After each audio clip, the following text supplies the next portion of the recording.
Have a listen to this. Have a listen to this. Interest rates are higher. I know people don't like that, but you should be welcoming the stronger economy. Maybe a deal has a point about the machinery of capitalism being oiled with the blood of the workers. The United States is a country that has always paid all of its bills. Lannister always pays his debts. Don't let the bastards get you. Hello and welcome to Comedian versus Economist for the final time in 2024.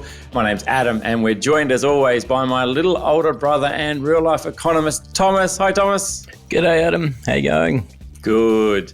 I do mention it is the final time for 2024. I don't want to strike fear into the listeners because last time it was the final time. It was the final time for quite a while. Final time. We will be back in 2025. First episode. 25? I thought you said 26. Yeah. Well, 5/6. We'll see. First episode's back in February, so keep an eye out for that one. Keep an eye on the community bulletin board at the local church for announcements. Is where we'll be posting it. As always, we're looking at charts. Thomas, if you want to follow along, you'll find them on Facebook and Instagram at CVE Podcast, as well as on the CVE page of the Equity Mates website.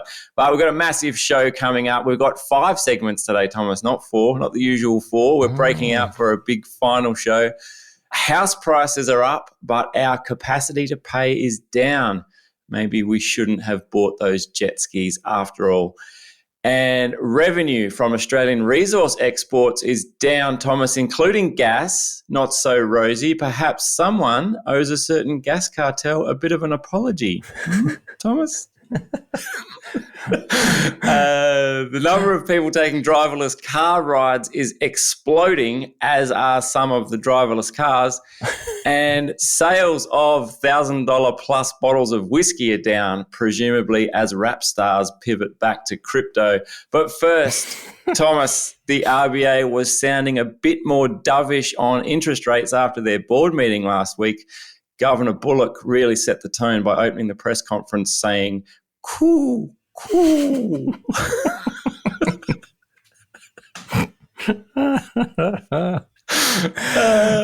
What's going on with the RBA, Thomas? I think all the 10-year-olds who are into economics are so into our show. Well, I hear all this stuff like the RBA's tilted dovish. And I'm like, what does that even mean? Like, does it have to be a tilt? Does it have to be dovish? Can't we just use normal words that people use? I actually think it came out of geopolitics and like a war footing. So you had hawkish war ministers who wanted war, and then you had dovish ones who were like offering the fig leaf of dovish peace. Oh, doves is in peace. Peace, yeah. So you had hawks and doves in like geopolitics, and then that's been pulled across into economics. Huh. To make economics sound a little sexier. Why does hawks mean war though? Like dove is associated with peace, but hawks are not. Pretty angry birds, aren't they? I don't think they featured at all in Angry Birds. No. Okay. Anyway, so the RBA they announced their final announcement for the year was no real announcement other than to say the cash rate hasn't changed. Yeah, they left the rates on hold as expected, but the board statement afterwards and Governor Bullock's press conference were much more tiltish than dovish than markets were expecting. And that Dutch tilt to the camera lens. I mean, it's funny now. People go through and look at the track changes version of the statement. So it's like looks like where phrases have been pulled out and where phrases have been injected back in. It's all a bit over the top. It's not though. It's surely not. It's just a PDF they released. They're not sharing the track changes version. Version 3.1 draft B recovered.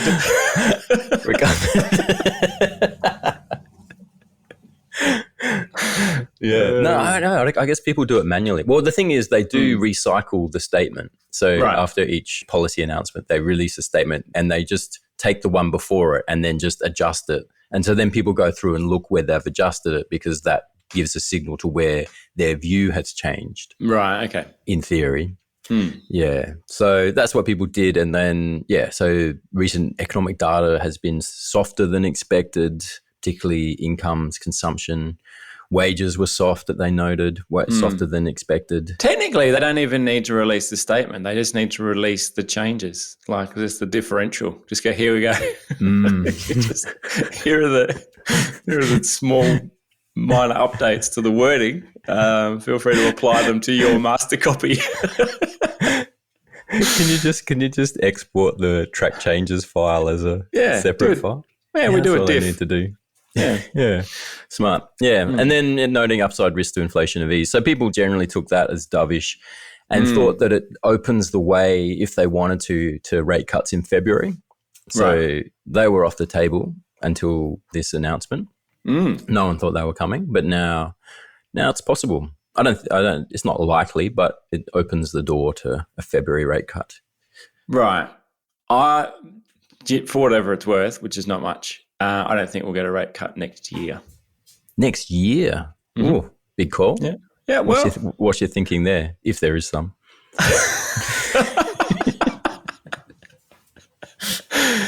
I just think we do this little dance, and it's an election year next year, and the government's going to be like cost of living. Here's a bunch of stuff to help with cost of living, which is just going to push rate cuts back because the RBA wants us all to suffer. And so when the government helps out with cost of living, which they're bound to do in an election year, then the RBA will say we're all not suffering enough. And I refuse to get excited about rate cuts because every time I do, they keep pushing them back. So now I'm just, in my mind, I'm saying no rate cuts next year. Let's look forward to 26. Yeah. You're doing a little fulo on yourself. No rate cuts till 2026 at the earliest. Yeah, and look what happened there. We all got rate cuts early and we're like, hooray. Actually, we didn't. We got rate hikes. Yeah. I mean, it'd be interesting. Like that would put us, the other chart we've got here is from Bank of America, which looks at the number of central banks that are cutting rates over the 3-month rolling total. But yeah, in November, we had 62. Well, the 3 months to November, we had 62 rate cuts across the 100 central banks that this thing is following. Yeah, right. That's the most since COVID, and then the GFC before that. Okay. So on that measure, and just in terms of the number of central banks cutting rates, it's kind of like it's full aggressive rate cuts a go kind of vibes, like GFC level kind of rate cutting going on. I mean, it does follow on the back of some rate hikes, so that sort of explains that. But the longer Australia holds out, the more isolated we become in that sense. Yeah. Everyone else going full tilt, you might say, Thomas. Yeah, you could. Full tilt, dovish. Shout out to the 10-year-olds. Enjoy your holidays. All right, Thomas, you got another chart here. Home prices are up, but capacity to pay has fallen off a cliff. What's going on? Yeah, so this is one of the puzzles that sort of emerged early in the year and hasn't resolved itself. So I just thought it's worth just checking in with. It's kind of interesting. So what this chart's showing is it's tracking the median home price, national median home price, and then a measure of capacity to pay, which is calculated using average full-time earnings. Assuming someone has average full-time earnings, they have a 20% deposit, and that their mortgage repayments are 28% of income.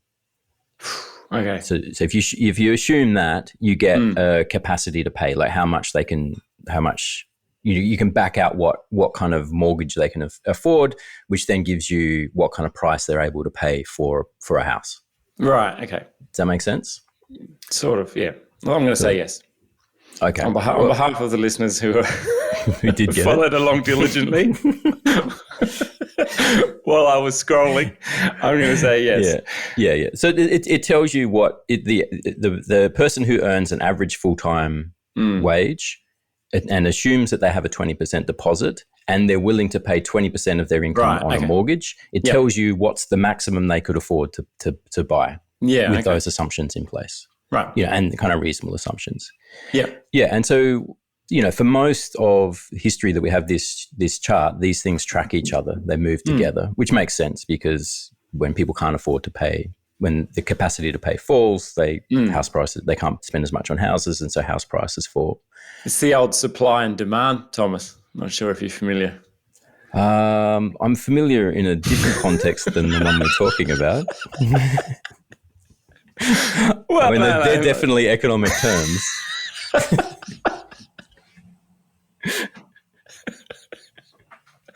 Yeah, that's right. That's what I'm saying. Yeah. Keep up. No, thanks for your words. The end of the year can't come quick enough. But the puzzle that's happened is that since the RBA started raising rates, house prices fell a little bit, but then moved higher. And so the median house price has gone from about 750,000 up to 820,000. So it's up about 10%. But the capacity to pay measure, that's gone from about 600,000 to 450,000. So it's fallen 25%. Yeah. It's really sharp drop off on the chart. Yeah. Why? That's the obvious question. Why? Why is our capacity to pay dropped off so sharply? Interest rates. Ah. So that's all interest rate. Interest rates. Interest rates. Yeah.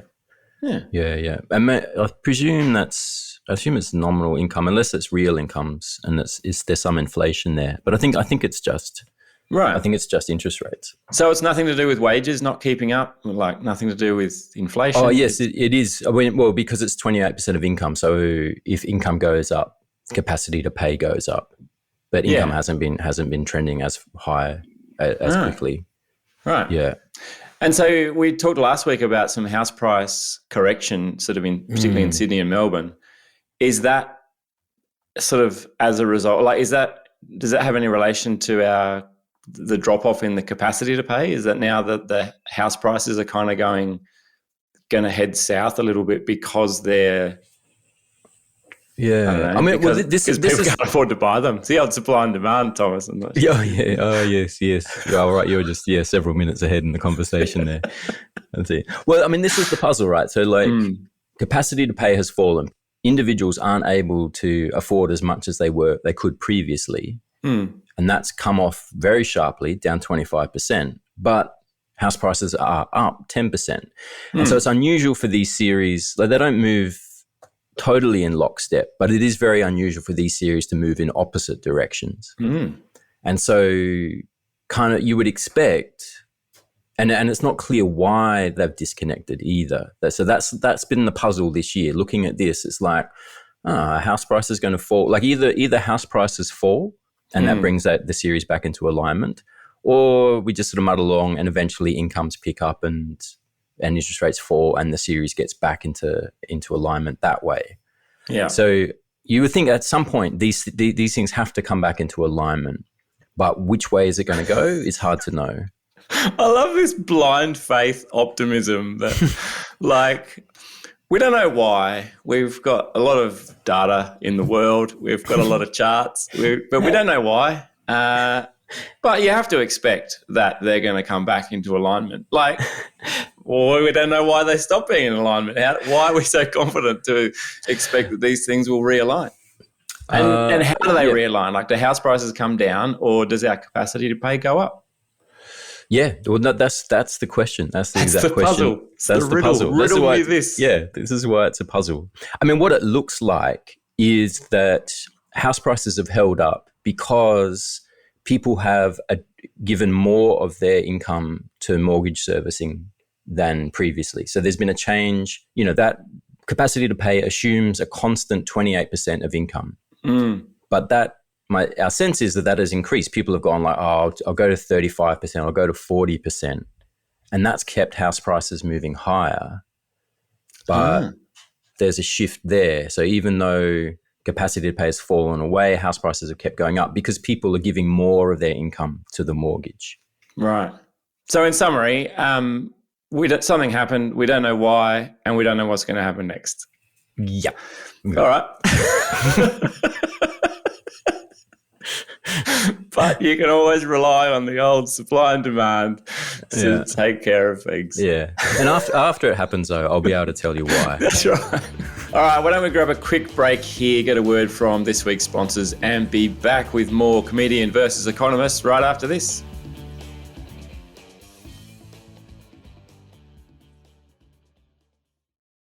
Welcome back to CVE for the final time in 2024. Hey, if you've enjoyed the show this year, why don't you go and leave us a review? We'd really appreciate that wherever you listen to this podcast, or just a rating. Just give it 5 stars. It's Christmas time. You know, you stretch to that extra star, reach for the stars. Thomas, resources are down. Revenue from resources in Australia are down with the big ones, the heavy hitters. Literally heavy iron and metal and things. What's going on with resources? Yeah, no, the resource revenue's falling away. Resource exports in dollar terms falling away. So off the recent, there was peaks around 21, 22, but yeah, it's all starting to soften a bit now coming into the end of the year. Iron ore's down, coal's down, LNG's trending lower. Yeah. You'd think coal would be up for servicing the gifts of naughty kids. Yeah, no, seasonally adjusted. So extra demand coming out of the North Pole gets smooth through the series. Right. Yeah, so interesting, particularly for sort of public spending. So public spending is quite high, and we've been able to do that without blowing the budget because tax revenue from resources has been higher than expected. All right, you will just have to. Tom's got some builders around, so we like to have some ambient sounds always on CVE playing in the background. Most often it's nature's sound of birds chirping. Today, circular saws. Anyway, crack on. Yeah, so that's sort of like a bit of a worrying concern for the budget next year that they're starting to come off. But also just generally for Australia. The other chart I've got here, which I thought was quite funny. So the Harvard University publishes an atlas of economic complexity. Mm-hmm. So they break down every economy, or 145 economies in the world, and look at how complex they are. So, like how much value adding's going on and sort of high-tech manufacturing and things. Australia, of 145 countries, rates 102. Oh, so as in the lower the ranking, the better. So no, we're 102. So we're in the bottom third. Right. Okay. Yeah. So we're, because we're not very complex. We're not really very diversified. No. There's a lot of because of mining makes up so much that hammers our complexity. I think there's some mining going on in your backyard. Right. So 102nd out of 145. That's No, I mean the top 100 is very competitive. Like, we're behind Uganda and Chad. So I love Chad. I googled Chad last night. People from Chad are Chadians. Oh, okay. The exports, you want to know the top exports of Chad in this complex, diversified country. Crude petroleum, gold, other oily seeds, insect resins, and raw cotton are the primary exports of Chad. Insect resins. Insect resins, yeah. Crude petroleum, gold, other oily seeds, insect resins, and raw cotton. Wow. If you give all those ingredients to MacGyver, he can build a speedboat out of them.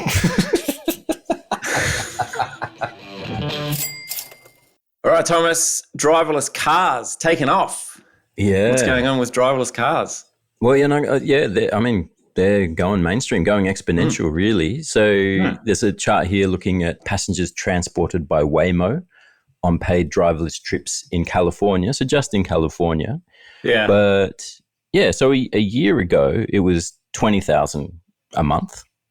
And now we're up to 500,000 a month. Yeah, right. Yeah, up until April 24, it was only like 120,000. But then, boom, the last 6 months, it's just like, it's going off. Yeah, wow. So 500,000 trips a month, driverless cars. So that's just a reality. In California, presumably just in California. San Francisco. Yeah, I guess so. Yeah. That's a lot. It's a lot, right? Like I was like, I knew driverless was coming, but I was like, whoa, 500,000 in a commercial like that's not like test runs. That's like people Yeah. actually paying to get driven around.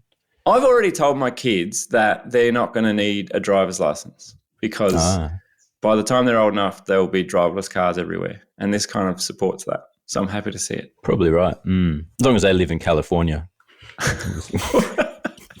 Yeah, I would rather we move to San Francisco than admit to my kids at the age of 18 and 17 that I was wrong. You were wrong. So that's where we'll be heading.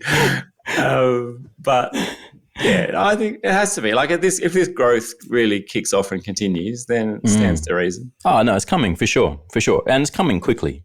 I think that's the takeaway here. There was that incident in February. Did you remember the incident? There was Waymo did a voluntary recall because 2 of their driverless cars crashed into the same truck on the same day. Really? Wow. Yeah. Crashed into a backwards facing pickup truck. But then Waymo came out and said that it was the truck's fault because it was persistently angled across a center turn lane and traffic lane, which caused the driverless car to, and I quote, incorrectly predict the future motion of the towed vehicle. So like a tow truck, right, is pulling a car which is facing the other way. Right. So like, yeah. Okay. Yeah. And so they had 2 cars that crashed into the same Same one. the same one. So they're obviously not, it's not that AI learning that's going, you expect. Mm-hmm. You'd think that there'd be like some sort of AI, a learning model that's like kind of, I just crashed into a towed car. I'll share that immediately with the rest of my fleet. It's like, bang, second one. Okay, Thomas, for the final time in 2024, sales of whiskey are falling. Tell me more about the sales of whiskey.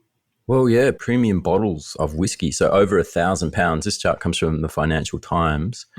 Yeah, well down in 2024. So just to be £1,000, as in Great British pound, not really, really heavy bottles of whiskey.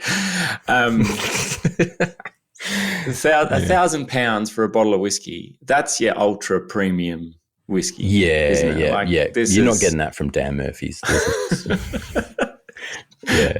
Yeah, this is some serious bottles of whiskey. Like, very high end. Yeah, but like come off a cliff, really. So they're up over about sort of £25 million worth in 2023, 2022 as well, 2021 as well, and now it's down to like £7 or £8 million for the year. So wow. Yeah, well down, which is interesting. I mean, this is always the thing I find interesting about luxury sales. Or like of all things, and you see this in luxury property markets as well, is they're highly cyclical. So when in the good times and when interest rates are low, luxury house prices always lead the rest of the market. So they're always booming. And then when conditions tighten and interest rates rise, luxury always leads the way down. Yeah, right. So, and it's kind of, it always strikes me as funny because you think about consumers of luxury as being insulated from the economic cycle. Right, like they're not like, cost of living crisis is a bit pinch. Yeah. We'll dial back the mortgage 1,000. on my $42 million mansion's just gone up to $500,000 a week. Might scale back my exotic whiskey consumption. Yeah. But that's, I think all luxury markets you see this, that when things are booming, luxury booms big, and when things tighten, luxury tightens tight. So yeah, it's interesting. It does feel like the chart might be slightly premature with Christmas still to come. So, yeah. Like a lot of people leave out a little whiskey for Santa, leave a finger or 2 out for Santa. Yeah. I don't know that they're leaving the £1,000 Yeah. the good stuff. Yeah. No, I've seen the Scrooge Disney movie. He's not leaving out the premium stuff. Alcohol-free whiskey for Santa this year. I think the other factor driving this is probably the lift in the cost of mixers. So, Coke, lemonade, Yeah, no, absolutely. And can production, like to get your 1,000-pound whiskey in a can pre-mixed with Coke. Can production's gone up. I don't know. It still feels like maybe is there a possibility too that people have just realised it's just a bit of a con? Like, I don't know. Do we? Yeah, I don't know. How many people could tell the difference between a 500-pound bottle of whiskey and a 1,000-pound bottle of whiskey? Yeah. I think that's probably right. Like if you're going to cut back on something and you're like, I don't know, you're rich enough. Yeah. That's not a hard sell. That's not a hard step down to be like, oh, maybe I'll just go for the 500-pound bottle of whiskey. Yeah. It's probably their tonight. kids like just topping it up with tea. Parents don't realise they need a new bottle. Good. A little life hack for all the kids listening out there.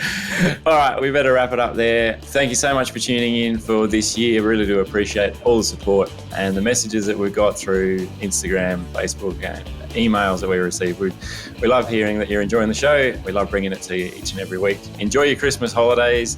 Enjoy whatever you happen to do over the summertime. Enjoy the summer. It's beautiful weather at the moment. But yeah, otherwise that's all from us. We'll be back in 2025. Until then, it is bye for now. Comedian vs. Economist is a product of Equity Mates Media. All information in this podcast is for education and entertainment purposes only. It is not intended as a substitute for professional finance, legal, or tax advice. The hosts of Comedian vs. Economist are not financial professionals and are not aware of your personal financial circumstances.